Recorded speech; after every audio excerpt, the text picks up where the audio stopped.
How is it going, Bears fans? Welcome back to another episode of the Bear Down Podcast, the show where we talk everything Bears every day of the week. Today, we are back with our week one pregame show. The Bears and the 49ers are getting underway in just under 24 hours. Feels good to be doing this live, though. The first year that we're doing pregame shows live.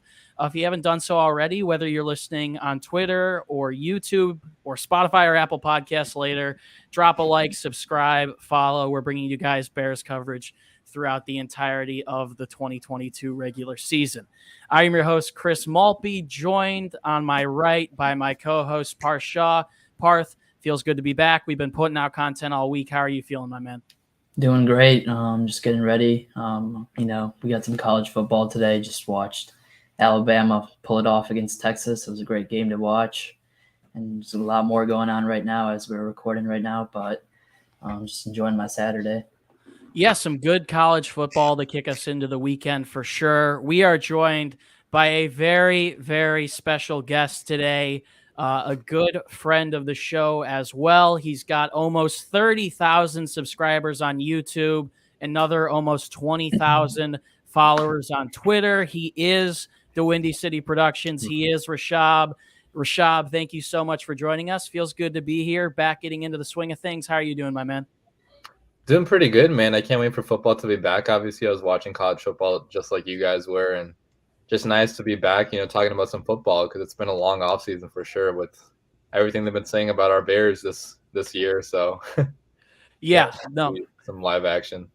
Most definitely feels good to have college football obviously kicking us into this big weekend of a lot of NFL football. We're going to be breaking down practically everything today when it comes to the Bears and the 49ers. But thank you guys, everyone who is listening, wherever you may be right now. Thank you for tuning into the pregame show. And thank you to everyone listening on Spotify and Apple Podcasts afterwards as well. A great treat always having our special guest, Rishab, on the show today. So basically, for those of you who are new to the channel, haven't listened before, how these pregame shows go, we basically roll up our weekly coverage into one episode. We're going to start by giving a little bit of a preview on the San Francisco 49ers, jump into some important matchups that the Bears need to take advantage of if they want to win this week one contest, answer some of your guys' questions wherever you are listening right now. If you're live in the chat, do us a favor, drop some questions you have down there for us. We're going to be answering them later on in the episode and then making our picks at the end of the show. So let's hop right into it, talking about the 49ers offense, taking a look at the depth chart for this game. The headline obviously is going to be Trey Lance versus Justin Fields. Lance is making his third start of his career, but realistically his debut start as the franchise quarterback of the 49ers in this one. He'll be joined alongside Elijah Mitchell, the dynamic running back, Deebo Samuel, who took over the league in 2021. George Kittle listed as questionable for this game. However, it looks like he is going to probably miss this one. He was held out of practice all week. A solid offensive line for the Niners as well. Trent Williams, obviously the big name there. They got Kyle Juszczyk and so many other pieces. Juwan Jennings as well as Brandon Ayuk. Maybe we see some Jimmy Garoppolo based on how this game goes. Rishab, I'm going to start with you. This 49ers offense is very dynamic, high caliber team. Kyle Shanahan coaching those troops. And he is a coach where if that offense gets rolling, they are going to step on your throat. They are going to score points, and they are going to be relentless. They're coming off a year where they made it to the playoffs with Garoppolo, made it past the first round. Shout out to them for taking down Green Bay. But what do you think about this 49ers offense heading into the 2022 season with Trey Lance as the starting quarterback? Yeah, so surrounding Trey Lance, obviously it's a really good offense on paper. If you look through every single position, like tight end, pretty nice. George Kittle might not play in this game, but if he does play, they got a star right there. They got a good, I'll say good offensive line at the tackle spots. The interior is kind of questionable right now because they lost their entire starting interior offensive line, which I feel like not enough people are talking about. So like they have, I think it's like 3 people that have a combined 3 starts in the NFL up to this point. So they have a very young and inexperienced interior offensive line. But obviously, like you mentioned, left tackle spot is solid. Right tackle also pretty solid. They have good weapons on the outside. They got Deebo Samuel who can do it all. He can, take snaps as a running back. He can split out wide and destroyed us last year in that game that we played at Soldier Field. So Debo is going to be a problem. Brandon Ayuk is a problem as well. He was a high round pick, like I think a few years ago. So everything around Trey Lance is pretty solid. This could be a top 10 offense if Trey Lance is at least average. But that's my question. Like, what is Trey Lance going to be in this game? Because we haven't seen like much of anything of Trey Lance, right? Like even in college football, he only had 318, I think, pass attempts. So we haven't seen him throw the football that much. And if he is inaccurate with the football, the Bears could have a chance to stop this offense, even with how talented it is right now on paper. So if Trey Lance pops off, it's a good offense. But if not, it's a big question mark. Parth, we don't know what to expect out of Trey Lance in this game. Coming into the 2021 draft, he's someone who a lot of Bears fans wanted, and there were a lot of comparisons drawn between him and Justin Fields. He really is the wild card. He can do it with his legs. He can do it through the air. He is a very special athlete, and the 49ers seem to be all in on him heading into this season. What do you expect out of him in this Week 1 matchup, and what do you think about the 49ers offense as a unit? As a unit, they're a really good offense. Like Rishab said, they have one of the best tight ends in the league, in the wide receiver room. With Debo and Ayuk. Debo is a top 10, top 12 wide receiver right now, if not better than that. And then Brandon Ayuk is a really good wide receiver too, in my opinion. He's got some really good athleticism. I've seen some really good stuff out of him. Last year, he started off the season pretty cold, and then he started picking it up at the end. And I think with Trey Lance, I've heard that him and Ayuk have had some really good chemistry in training camp at least. So I'm excited to see what those two can do, as I'm a proud Ayuk owner in most of my leagues. I picked him up because of all that upside he has.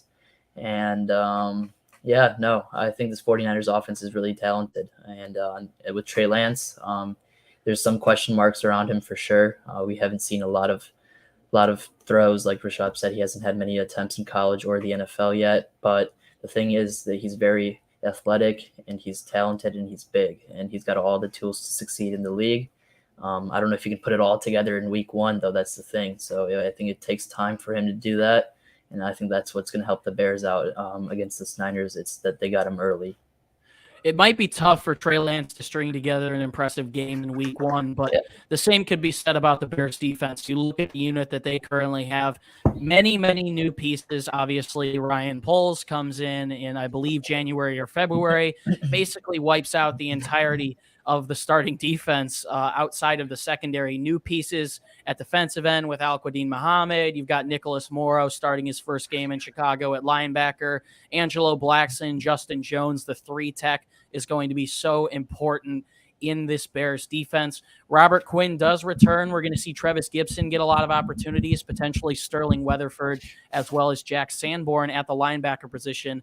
And obviously the big one that a lot of people want to hear about, Jaquan Brisker and Kyler Gordon, the second-round picks, are both going to be suited up and started on Sunday. So this 49ers offense, you guys both hit on it, provides a lot of pop for sure.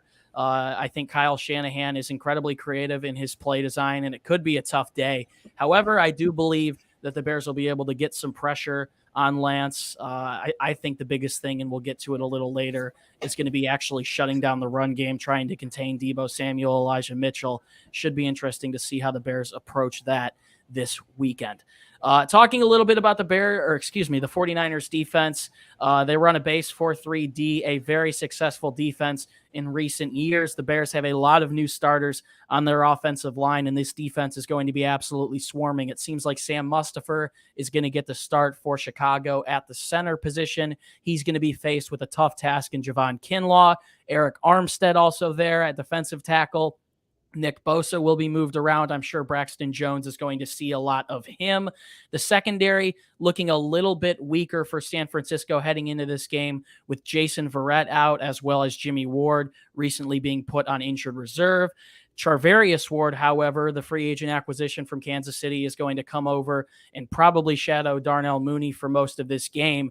Rishab, it seems like if the Bears can get enough time for Justin Fields, it seems like that's always the tail of the tape. If they can block long enough for him, he's going to make the throws as long as his receivers can come down with the ball. Do you think the Bears can take advantage of this 49ers defense, assuming they can hold up well enough up front? Yeah, it's going to be a tough challenge for sure. Like you mentioned, holding up in pass protection is going to be the struggle here. And I don't know if the Bears offensive line is capable of doing that, just because we haven't seen that on the NFL level up to this point. We've seen great preseason tape, but that's going up against backups, and like that doesn't always translate into the real game. So if you look at the 49ers defensive line, it's stacked all around. They got Armstead, like you mentioned. They got Nick Bosa, one of the best rushers in the NFL, going up against, Braxton Jones, a rookie. So I do trust Luke Getsy to put our offensive line in better positions to the point where like they're not going up, 1v1 against Bosa, for example, Braxton Jones. But they have so much talent that they are going to get home to Justin Fields at certain points in this game. So you just hope that you can take advantage of their somewhat weaker secondary, I would say, because they have guys out. They have Jimmy Ward out. They have Barrett out. And the safeties are starting right now are not the most proven, I would say. So if we get a couple deep bombs going to Mooney, to I don't know, anybody else back there, maybe we could score in a hurry. But otherwise, it is going to be a little bit tough to pass football against this defense just because of how good the defensive line is. And they got good run defense too for the most part. So it's going to be tough running the football as well. Yeah, Parth, in 2021, we really saw the Bears put a good script for Justin Fields out when the 49ers did come to town. He had 10 rushes for 103 yards and a touchdown, 10.3 yards per carry. I'm not saying it's essentially the script to follow in this one, but I think a lot of Bears fans and Bears media would argue that one of Fields' best games in his rookie campaign came against this 49ers defense. So do you see the Bears continuing to move Justin outside of the pocket this week, letting him use his legs and extend plays with his arm? I think Justin Fields is going to take advantage of that, the 49ers defense, by extending his plays. I think the number one thing he's got to do is stay patient and make sure he trusts his receivers. The Bears offense is all about rhythm and timing. We saw that in the preseason game, and he's just got to trust his guys to make the plays. On the 49ers defense, they got a great defensive front. I've been saying it all week. This Bears offensive line has a tough task as their first game all together. They got Armstead, Bosa, Kinlaw. These guys are top 5, top 7 at their positions, and it's going to be a tough task for this Bears young offensive line. I'm interested to see what Braxton Jones can do in his first start. The right guard, like I said, Tevin Jenkins might be making his first start there, so that'll be interesting to see as well. Yeah, it should be very interesting on Sunday, especially to see what the Bears do with the offensive line. We've seen Lucas Patrick practice all week. He's still got the thumb injury. He is not on the Bears injury report. However, he's been taking snaps at guard all week. I think that's an early indication, obviously, that we will see Sam Mustipher at the center position. I would be a little surprised if the Bears started Patrick at the right guard position over Tevin Jenkins. I also expect that to happen. I don't like it because I feel like Jenkins was getting some good momentum going. However, I think it's going to be a tough day for the Bears. We saw them run the ball efficiently last year against San Francisco only because Fields had a good day. I believe Khalil Herbert started that game and only had about 3 yards per carry. Otherwise, I'm not sure if that's going to cut it. So David Montgomery, high expectations for him coming into this one. Not sure if he'll essentially come through. That closes the Meet the Opponents section of this pregame show. We're going to move on to 3 key matchups now, and we'll get 3 different answers here, so this should be an interesting one. Basically, how this segment of the show works, we're going to each be talking about a positional matchup that we think the Bears have to take advantage of if they want to give themselves a shot to win in Week 1. Rishab, in case you need some time, I'm going to come back to you first, Parth. We talked about this a little bit earlier in the week, containing Deebo Samuel, shutting down the run against Elijah Mitchell. There are so many which ways you could go in this one, but what do you see as a potential matchup that the Bears have to win this week if they want to give themselves a chance to come away with a W in the win column? I think the Bears have to get David Montgomery going. I think that's the number one goal for this Bears offense as soon as the game starts, because as soon as that happens, you get Justin Fields more comfortable with the ball, and also he can feed off of that energy and also use some play actions, bootlegs to just get the offense stretched out a little bit.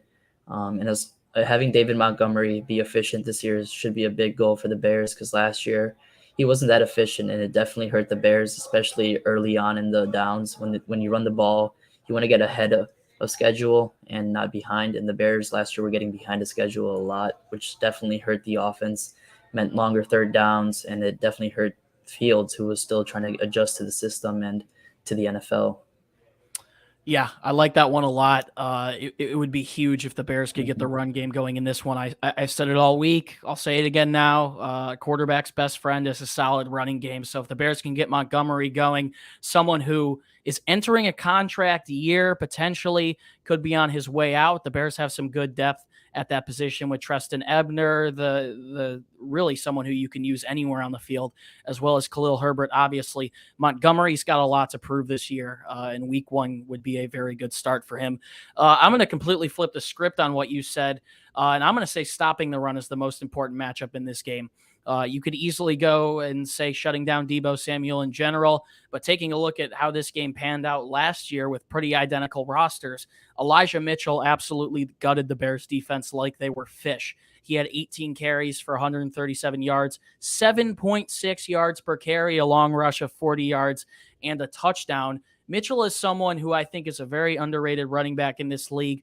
Not only can he be used as a pass catcher out of the backfield, but he keeps those legs churning, doesn't have elite speed or anything like that, but he's able to get the job done. Last season, we saw him rush 207 times for 963 yards, 5 touchdowns on the season, added another almost 200 yards in the playoffs.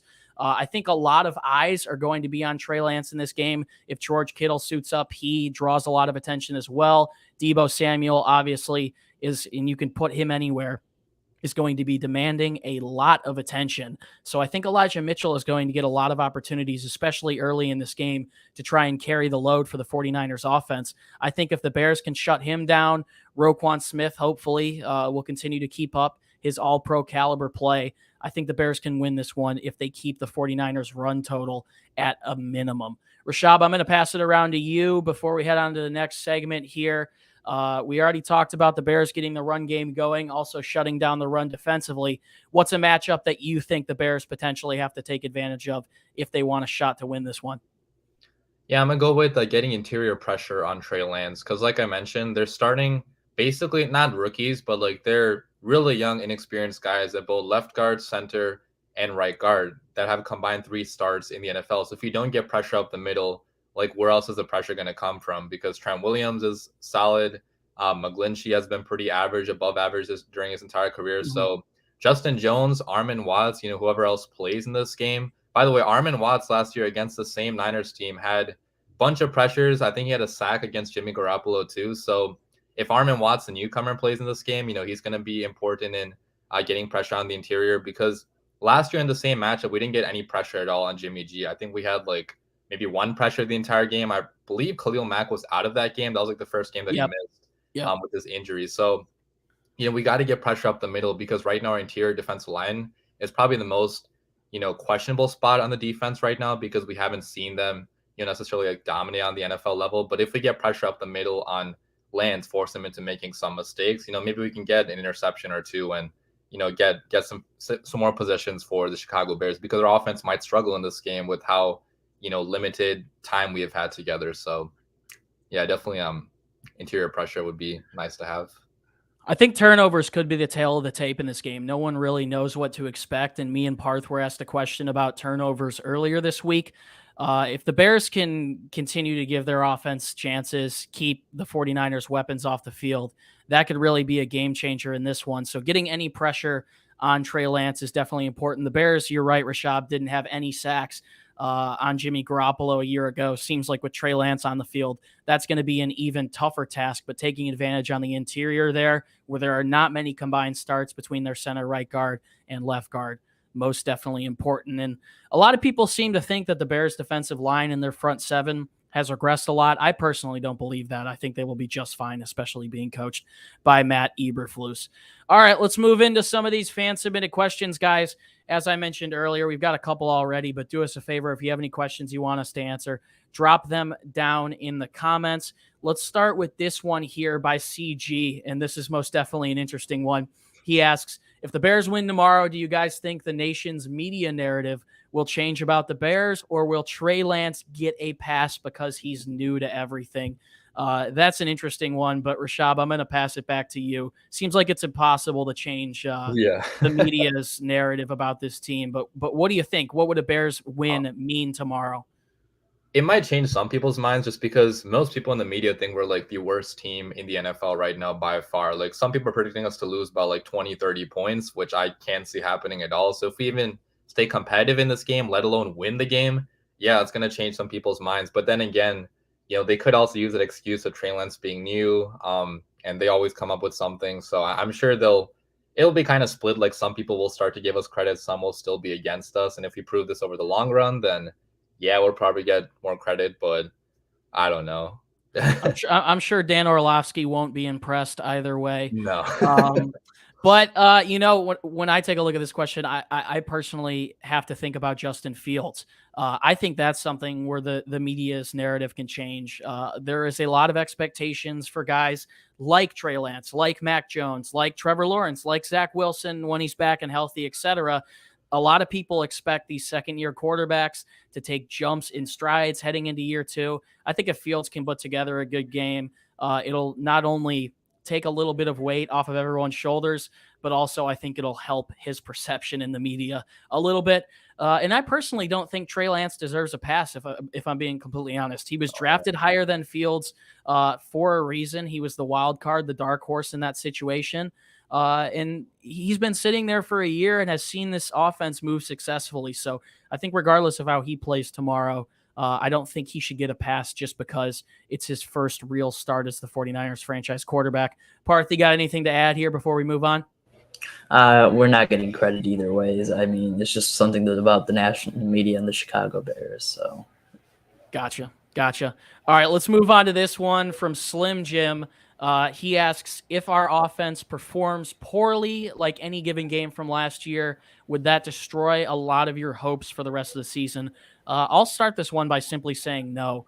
There is no offense in the NFL, even the Kansas City Chiefs, the Tampa Bay Buccaneers. We saw it a couple nights ago with the Los Angeles Rams. It's not a pretty game. It's not a pretty script for teams in any situation. I think the Bears are going to surprise some people this year. I believe I picked them to have 7 or 8 wins this season.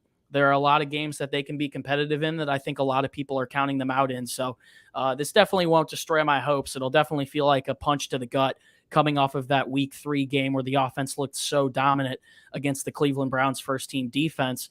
But I will still be hopeful nonetheless. I think Justin Fields has shown some pretty tangible signs of improvement throughout this offseason. So I have high hopes, but if they come out the gate slow as potentially they are expected to, I don't think it'll ruin any of my thoughts on the long-term future.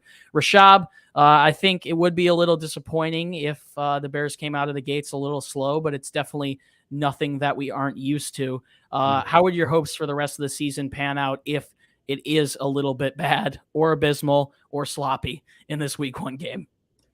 Yeah, I mean, it's week 1. Like, it doesn't matter that much. Obviously, I will be disappointed because I want to see the Bears winning. I want to see their offense be good, but we have so many young people on the offense right now where it's like, it's not the same situation as last year, right? Like last year we had A-Rob, we had a bunch of older vets on the offensive line and on the roster where like, if you had a bad performance, you're not growing towards anything. But now we have rookies on the offensive line. We have young people on the receiving core. So like, even if we start out slow, at least you're getting experience, you're building towards something better in the future, which, hopefully happens. And I find it hard to believe we'll be as bad as some of the performances we had last year. Like, for example, we're not going to be as bad as we were in that Browns game last year. At least hopefully not. And if we are that bad, then yeah, I'll probably have some question marks about Luke Getsy, but I don't think it's going to get to that point because we were at rock bottom last year for sure.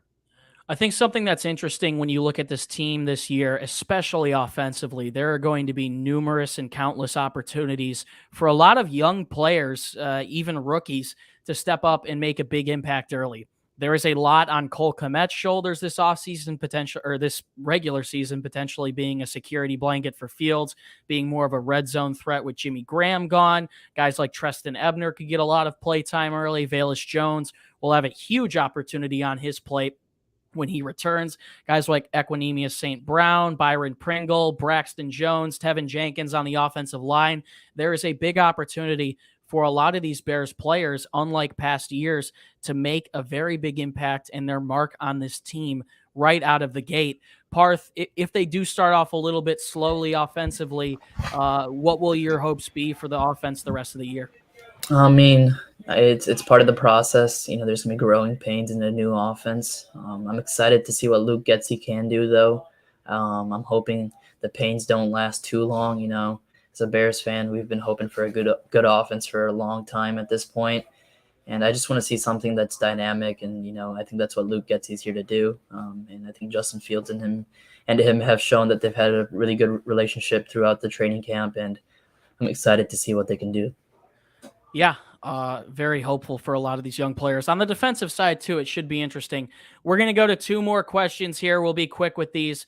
This is an interesting one, a long-term one, and man, I would go crazy if the Bears made the playoffs. I don't expect it. But Rishab, if the Bears were able to sneak into the playoffs this year, if they can surprise some people, can Matt Eberflus, new recently hired head coach coming over from Indianapolis, follow the Matt Nagy script and win the Coach of the Year award?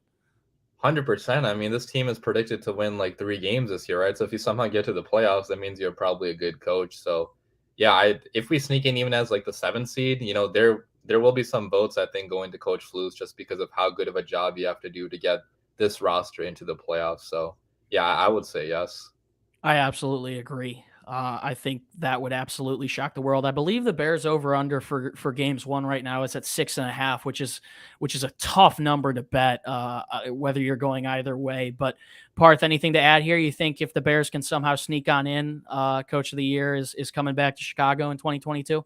No, nothing to add. I definitely think the Bears will, if they make the playoffs, I think he should win Coach of the Year. I mean, with this roster and with what everyone was saying earlier in the season, before the season started, I think he would deserve that for sure. Absolutely. And this is an interesting one, Rishab. We know you got the DraftKings Sportsbook promotions going on. You're going to have to hook us up with that at some point. Oh, yeah. But nothing like some prop questions before moving into our picks. Me and Parth already answered this one earlier this week, so I more so want to hear your thoughts. I believe the actual number is set for all NFL quarterbacks this week, too, at 1.5 passing touchdowns. We saw Josh Allen pull it off a couple of nights ago. But taking a look at this secondary for San Francisco, a little bit banged up, some players that don't have much experience. Are you going over or under 1.5 touchdowns for Justin Fields in this one? So I'm going to go under just because I think we're going to run the Okay. football a lot in this game because it's supposed to rain like a lot tomorrow, right? Like there's like a 90% chance of rain. So I'm thinking if it's going to rain a lot, probably not going to see too much throwing of the football. And, even if it is a good weather day outside, like Luke Getsy has already stated he wants to see a lot of running of the football this season. And we have good running backs like Monty, like Herbert. So I think Fields can still have a good day, but not necessarily get like 2 passing touchdowns. Yeah, I believe I said over earlier in the week, but definitely taking the weather into consideration, I think I'd go under. I feel like a good bet would be to throw on probably David Montgomery anytime touchdown, assuming the Bears are pounding the rock. Before we move on, Rishab, are you going over or under 6.5 wins? Because I feel like, as I said earlier, that's such a tough one to call when you take a look at the Bears schedule. Oh, I'm going over, dude. I think I predicted 8 in my initial pregame or whenever I did that. So yeah, I'm obviously optimistic, but I also think this team is better than the media is giving them credit for. And also, I'm a big believer in Justin Fields. So if he's even like above average ish, we can win some games that people are not expecting us to win. So I like it. I like it. All right. Well, before we close this off, let's move into what everyone has been waiting for, our week 1 picks. A lot of anticipation going into this game. I believe ESPN's matchup predictor gives San Francisco a 68% chance to win, the Bears at a 31.6% chance. Bears are 7-point underdogs at home as of right now on Saturday afternoon. Parth, I'm going to start with you. Tell us who you got in this game and why. I'm going to go Bears 27-24. It just cut out for me a little bit there. But I think the Bears can win this game as long as they stick to their script. And it's going to be a close one, and they're going to have to grind this one out. But like Rishab said, it's going to rain a lot in Chicago, so we're going to have to see a lot of Montgomery, Ebner, Herbert, and all those guys. But I think they can make it work, and I think Justin Fields is going to be able to have a pretty good game this week against this tough 49ers defense. All right, Rishab, we're going to close with you, so I'll go next. This is such a tough one to pick for me. When I take a look at the Bears schedule, I think the Bears could be in a lot of different games this year, games against teams like the Washington Commanders, the Miami Dolphins, the Jets, and the Giants on the road will be a little bit of a tough task. I think the Bears are going to make a statement week one, but they are not here to mess around. I've been to numerous training camp practices. I love this new hit principle that Matt Eberflus is deploying. Really seems like the culture is changing here in Chicago. The defense is getting more aggressive. The team is building around Justin Fields, just as we thought they would when these new hires were made. I'm going to go the Bears in a little bit of an upset, 31-27. I think the Bears money line is at like plus 280 or something. It provides incredible value, but I think it could come down to a field goal by Cairo Santos. We know he's cash money. I think Trey Lance plays a good game. I think Justin Fields also plays a good game. I think the Bears are up to the task in this one. The defense is going to do what they always do, play solid football, even though they didn't play the greatest last year against the 49ers. I believe this defensive unit hasn't regressed much from last season. So I'm going to go the Bears in an absolute nail-biter, 31-27 in this one. Rishab, before we close it off, let us know, who do you got in this one? I got Bears 21-17. I think it's going to be much more low scoring than most people think, just partly because of the rain, but also because I feel like both defenses are a lot better than the offenses right now. And I think that we're going to bait Trey Lance into making a bunch of mistakes. Like, that's the reason why I think we're going to win. I don't think our offense is going to have necessarily like a great performance, just because it is week one going up against a really strong defense. If we score 31, by the way, I would be going crazy this game. But I'm going to go with 21 points and a close nail-biting win, like you guys said. I think we have what it takes to at least, edge them out at home. Yeah, should be a very good game in store tomorrow. Kickoff at 1 p.m. Eastern, 12 p.m. Central Time. Soldier Field, the Bears hosting the 49ers. Should be a great game that we have in store. Thank you guys so much for tuning into our Week 1 pregame show. Rishab, DaWindyCity Productions, it is a pleasure as always. I think this is, your probably third or fourth appearance on the channel. Yeah. At this point, I'm sure we'll have you on again later this season. Sure. But we appreciate you for taking the time today and joining us for this one. Of course. Yeah, thanks for having me on. Had a lot of fun. Absolutely. We are going to leave the links down in the description for all of Rishab's info, so be sure to go check it out down there. His YouTube channel, Instagram, and Twitter pages as well. He does great stuff. He might be the hype video god, future videographer for some NFL team. But we appreciate you for taking the time, as always. So that'll pretty much do it for our Week 1 Bears 49ers pregame show. If you would like more content from us, do us a favor, drop a like, subscribe, follow, share the podcast, leave a 5-star rating wherever you are listening. Follow us on Twitter, follow us on YouTube, wherever, all over the globe, everything under the sun. We're bringing you guys some of the best Bears coverage on the web throughout the entire season. Our website link, beardown.com, is in the description, posting columns, articles, and blogs to get you guys ready for Week 1. As you can tell, the podcast is on Instagram and Twitter at beardown. And finally, you can find the links for all of our personal social media pages down in the description as well. It's a great way to interact with us, and you can see all of our thoughts on everything Bears, the entirety of the National Football League, and all of Chicago sports year-round. Parth Shaw feels crazy to sign this off because we are about to head into the first Bears game that is meaningful in quite some time. Post-game show will happen tomorrow night. I'm sure we'll be live streaming that as well. But any last words before the Bears head into this Week 1 matchup? Go Bears, and let's have a Sunday. Let's have ourselves a Sunday. It would be great if the Bears can start the season by cementing a W before heading into Green Bay. We've got comprehensive Bears coverage coming all regular season. We are very excited for everything this season has to offer, regardless of the record. So a lot coming in the future from us. Hopefully a lot of wins coming in from the Bears. Thank you guys so much once again for tuning in. It's been a pleasure to be your host. Once again, my name is Chris Malpe. And Bears fans, as always, do us a favor and stay safe and bear down. We'll see you in the post-game show tomorrow evening, coming right after the Bears game around 4 p.m. Eastern, I would assume. But that's pretty much it for us now. Thank you so much for the support, and bear down. We'll see you in the next one. Peace out.